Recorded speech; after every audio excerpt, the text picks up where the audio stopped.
Our freedom is at stake, our very freedom. Corruption sits quietly inside seats of power that were supposed to protect us from exactly this. People who should be serving the common good serve something else instead, something closer to malice. Suspicion has become the default. Distrust the water everyone swims in without noticing anymore. Trust has broken down between neighbors who used to rely on each other. Old alliances have frayed. Underneath all of it, a kind of futility, the sense that no matter what any of us do, the crisis keeps arriving anyway. Things are heading somewhere that we won't be able to return from. Maybe you've also been feeling this way. Or maybe this scenario feels familiar in another way. Maybe because you're a fan of J.R.R. Tolkien's The Lord of the Rings. These words were close to what the wizard Gandalf told Frodo Baggins, describing the plans of a dark lord bent on enslaving an entire world. They're also close to the words I heard this summer during the Ware Lecture at Unitarian Universalism's yearly gathering, General Assembly. The speaker generously praised Unitarian Universalists for historically meeting the moment, whatever the moment requires, first to show up and speak up. Going first, she said, is our gift, our vocation, our strength. And I believe she's right. That speaker was Marianne Edgar Buddy, an Episcopal bishop known for speaking with courage when it matters most. But the trouble is, it's always easier to applaud courage than to imagine ourselves being courageous. How many of us would actually volunteer to meet that moment, to carry the weight I described a moment ago, the doom and the gloom, the coming devastation? Who among us feels qualified to answer that kind of call? Not me. Someone did stand once, though not who you'd expect, in a country tucked away and mostly forgotten by the rest of the world, which suited the people who lived there just fine. They were hobbits, small, round, fond of bright waistcoats and unhurried mornings. Ale flowed easily. Pipe smoke drifted over garden fences in the evenings. Wars, dark lords, ancient evils stirring somewhere far to the east, all of that belonged to other people's stories, told the way you'd tell a ghost story, never expecting it to knock on your own door. Frodo Baggins lived among them in a hobbit hole with round windows and a well-stocked pantry. And by every measure that mattered to his neighbors, he had nothing left to want. He liked his books. He liked his garden. He liked knowing exactly what tomorrow would look like, because it would look almost exactly like today. He had no reason to imagine himself standing in a council of the powerful, volunteering to walk into the heart of a war he didn't start and didn't want, carrying the one object capable of ending the world as he knew it. Which is exactly why, when he did, no one was more surprised than Frodo Baggins himself. Frodo left the Shire, and after a long and dangerous road, he arrived in a hidden valley called Rivendell, where the leaders of that world had gathered to decide what to do about the very thing he now carried. A ring, small, plain to look at, and powerful enough to enslave everyone who wore it. Elves who had lived for thousands of years, dwarves, men descended from kings, all of them wiser, older, more powerful than one hobbit from a simple country most of them had never heard of. They argued, they always do. Some wanted the ring destroyed and didn't know how. Some wanted it hidden and knew that wouldn't last. Some, if they were honest, wanted it for themselves, but knew better than to say so out loud. The silence stretched on long enough that it started to feel like an answer. And then Frodo, who had said almost nothing in a room full of people far above his station, stood up. "I will take it," he said, "even though I don't know the way." No one was more astonished by those words than the hobbit who spoke them. That's often how callings begin, not with certainty, but with ordinary people discovering that the moment has somehow chosen them. Frodo standing up didn't end the war. It didn't even really begin it. One hobbit volunteering in a room full of powerful people changed nothing. Not yet. That's something else Bishop Buddy spoke about this summer. Real change almost never begins because everyone suddenly agrees. It begins because one person moves before anyone else is ready. Then someone else decides to not let them stand alone. Frodo went first, but he didn't leave the Shire alone. Within a few miles of his own front door, he had Samwise Gamgee walking beside him, his gardener, who hadn't been asked to come, but came anyway. Sam wasn't in that council in Rivendell. No one wrote songs about him. But without someone willing to move second, Frodo standing up would have stayed exactly what it was. One person, alone in a room. Looking back, we often imagine that the change happened all at once. We remember the victory and forget the long season when only a few people believed it was possible. But that's rarely how history works.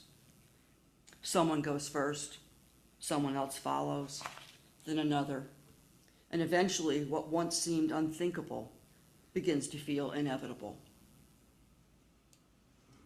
Most of us are never going to be Frodo. Most of us are never going to be the one who stands up first in a room full of powerful people and says, "I'll take it.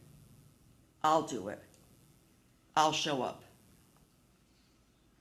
Bishop Buddy tells us something important about that. The movement doesn't only happen because of the one who goes first. It also happens because of everyone who moves after. Most of us are Sam. I'm aging out of marches now, rallies, demonstrations. Most days I'm Sam, not Frodo. I think I've earned that. I've done my share of standing up in rooms, walking in the streets, going first sometimes when it was mine to do. But at Woodland Pond, where I live, I still get to be Frodo sometimes. Every time I leave my apartment, I slip my lanyard over my head on the way out. And every time that simple act does something I don't quite expect it to do. The lanyard is bright with pride stripes, and in white letters, my pronouns, they and them, exactly the same way I'm wearing now. It also holds my door key, which means I don't leave my apartment without also, in some small way, coming out every single day. I'm fine with that. I do it intentionally as a spiritual practice. The staff at Woodland Pond greet everyone as they pass. I'm clearly wearing my pronouns on my badge and my lanyard. I expect and prefer to be greeted by my first name. Most days, however, I'm called something else. Miss White, Miss White, Mrs. White, and even the dreaded ma'am. Sometimes all four before I've made it to the mailroom and back. I know the staff means those greetings as a sign of respect. They aren't trying to be dismissive or hurtful. In fact, they believe they're doing exactly the opposite, and that's what makes it so complicated. Most of us grew up with exactly 2 boxes for gender, and no language at all for anything outside them, believing we could trust our eyes. But gender is not visible. And when I'm greeted with an incorrect gender, I feel unseen. And over time, I've begun to feel smaller. It's not my place at Woodland Pond to correct the staff, so I let it pass, but my feelings linger. My mission there is to normalize something that should not need normalizing, setting the stage for the transgender people who will one day live there, people I will likely never meet. I want them to arrive somewhere that has already been asked to make room. There's already been progress in other areas, though.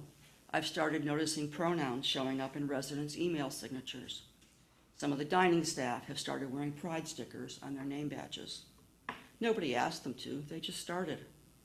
I didn't do that alone, I just went first. I set the stage. I feel some days like I have a front row seat to social change happening in real time, in my own building, one small shift at a time. Bishop Buddy said that honoring the dignity of all human beings is our superpower as Unitarian Universalists, and I believe her. But I've learned that dignity is not something you hand someone in a single conversation. It's something you keep offering quietly every day until other people start offering it too. I keep wearing that lanyard because I believe something simple. My worth doesn't depend on whether or not I'm easy to read correctly. But being seen authentically isn't a small thing either. I'm not the one standing up in a council. I'm not first, not in a big sense. But at Woodland Pond, in my own small hallway, I am. And now I'm not the only one moving anymore. I've begun a conversation with leadership, and I'm optimistic that we can address these issues together. Before Frodo left that council, he said something to Gandalf that I still remember. "I wish it need not have happened to me," said Frodo. "So do I," said Gandalf, "and so do all who live to see such times. But that is not for them to decide. All we have to decide is what to do with the time that is given us. We don't get to choose the moment we inherit. We don't get to decide what challenges our generation will face. We only get to choose how we respond."